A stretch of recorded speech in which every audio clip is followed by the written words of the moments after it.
तो पिछले एपिसोड में हमने देखा था कि एस, पिकाचू और बल्बेसोर ने एक पोकेमॉन रेंजर की मदद की थी और वो अपने सफर में आगे बढ़ गए थे। तो अब आगे एस और पिकाचू कड़कती धूप में ऊंचे पहाड़ों के रास्तों पर चल रहे होते हैं और वो अपने सफर में आगे बढ़ रहे होते हैं और तभी उनको एक आवाज सुनाई देती है, रुक जाओ जंगली ओनेक्स। एस शॉक हो जाता है और वो पलट कर देखता है कि उनकी तरफ एक विशाल जंगली ओनेक्स तेजी से उनकी तरफ आता हुआ दिखता है। ये देखकर पिकाचू अटैक के लिए तैयार हो जाता है, लेकिन ओनेक्स बहुत बड़ा था और काफी ज्यादा स्ट्रॉन्ग था। और तभी जंगल से एक आवाज आती है, रुको ओनेक्स। एक लंबा और स्ट्रॉन्ग लड़का जंगल से बाहर निकलता है और उसके साथ एक जियोडूड था। और तभी उसने एस को देखा और उसने जियोडूड को ओनेक्स को रोकने को कहा। जियोडूड ने तेजी से जाकर ओनेक्स को रोक लिया। ओनेक्स लड़खड़ाया और धीरे से रुक गया और तभी वो ट्रेनर एस के पास आता है और तभी वो ट्रेनर बोलता है कि हाय, मैं ब्रॉक हूँ और मैं एक पोकेमॉन ब्रीडर हूँ। एस ने राहत की सांस ली और ब्रॉक को धन्यवाद किया। उन्होंने एक दूसरे को अपने बारे में बताया।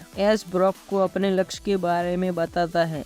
ब्रॉक बताता है कि मुझे पोकेमॉन का ख्याल रखना पसंद है। ब्रॉक के जियोडूड को देखकर पिकाचू और बल्बेसोर उसके साथ खेलने लगते हैं और एस ये देखकर काफी ज्यादा खुश था। और तभी एस सोचता है कि ब्रॉक उसके सफर में एक अच्छा साथी बन सकता है। और तभी एस ब्रॉक से पूछता है कि क्या वो उनके सफर में उनके साथ आना चाहेगा। ये सुनकर ब्रॉक कुछ सोचता है और फिर वो मुस्कुराकर बोलता है कि मैं तुम्हारे साथ चलने के लिए तैयार हूँ। इस तरह से एस, पिकाचू और ब्रॉक की नई शुरुआत हुई।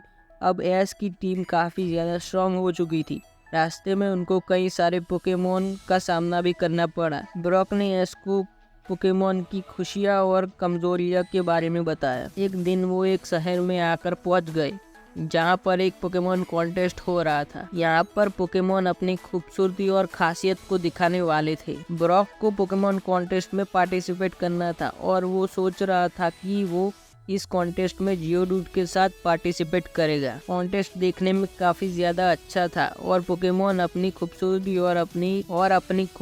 और खासियत दिखा रहे थे। तभी ब्रॉक की बारी आती है और जियोडूड थोड़ा सा घबराया हुआ था, लेकिन ब्रॉक जियोडूड का हौसला बढ़ाता है। जियोडूड ने जमीन पर कई सारी चीजें की और जियोडूड ने बड़ी चट्टानों को बैलेंस किया और लोगों को शॉक कर दिया। हालांकि जियोडूड ये कॉन्टेस्ट नहीं जीत पाया, लेकिन जियोडूड ने सबका दिल जीता और सभी लोग ने जियोडूड के लिए तालियां बजाई। और ये देखकर ब्रॉक और जियोडूड काफी ज्यादा खुश थे। एस का सफर अब कई सारी चुनौतियों और रोमांच से भर चुका था। एस के पास एक नया दोस्त था और सीखने के लिए एक नया रास्ता, और वो दोनों साथ मिलकर पोकेमॉन की दुनिया के रहस्यों को समझेंगे और वो एक स्ट्रॉन्ग पोकेमॉन ट्रेनर बनेंगे। तो मिलते हैं अगली वीडियो में, तब तक के लिए गुड बाय।